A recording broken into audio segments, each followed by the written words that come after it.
Hi guys, big video about video games. I know a lot of people like to play video games, and I like to play video games as well. But the problem is, as an immersion source, they are not that great overall because a lot of them are too complex, like language-wise, to be useful. So games that are like literally aimed at like adults who have been living in that language for 18 years plus are very difficult to get into as a learner because you need pretty basic language, and you're better off just spending a lot of time just reading easy books and learning common words, like that kind of thing that you can do deliberately, and then just play your video games in the language that you want.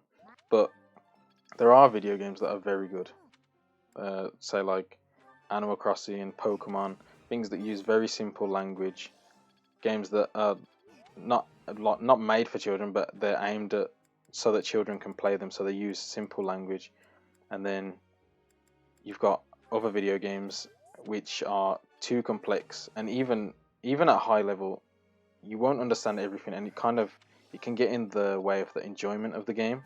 So what you end up doing is a similar thing to where if you change your PC or your phone into Korean, like the first day, you just know where everything is. You're not learning words. You don't know the meaning of the word because it just says the meaning of the word, because you don't know what that word means. You're just pressing buttons because you know what the outcome is going to be. So it's not good for learning language. So ideally, what you want to do is kind of build up a base, and then you can start something really easy that is like more text based, like Pokemon that has a lot of text, and then you can use those games to build up your knowledge on the side. So you want to be reading and then playing games. I would not use video games as my only source of immersion unless I was like just done. I don't want to read. I'm 5 years in, whatever. I'll just play a video game because I want to play the video game because that's what I want to do. So once you've made a start into video games, you want to play them on the side first of all, and then slowly you can play harder and harder games, obviously because you'll be getting like slowly better. So once you can get to the top games, the ones that you want to be playing.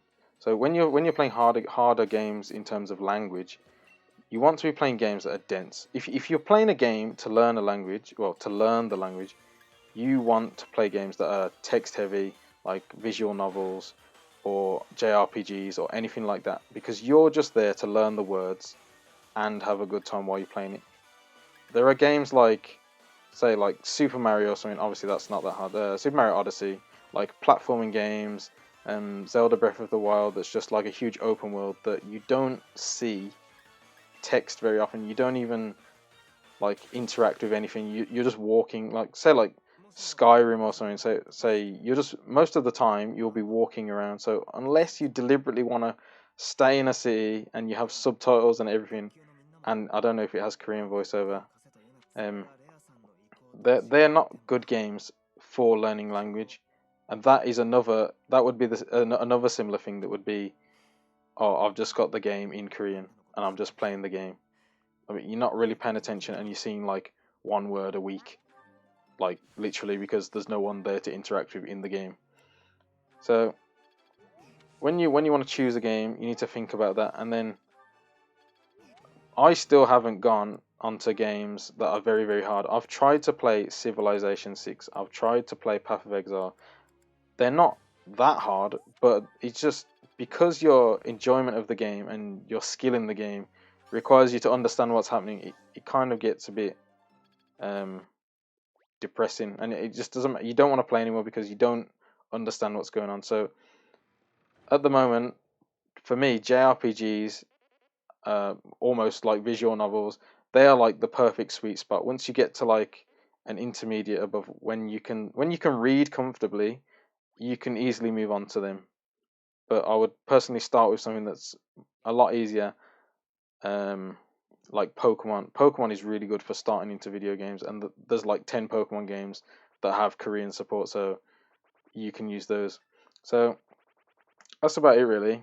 You just want to if you want to play games to learn the language, you need to choose more text dense stuff. Otherwise, you'll just be like not really learning anything. You know, like you'll just be playing a video game in the language. So that's about it, really.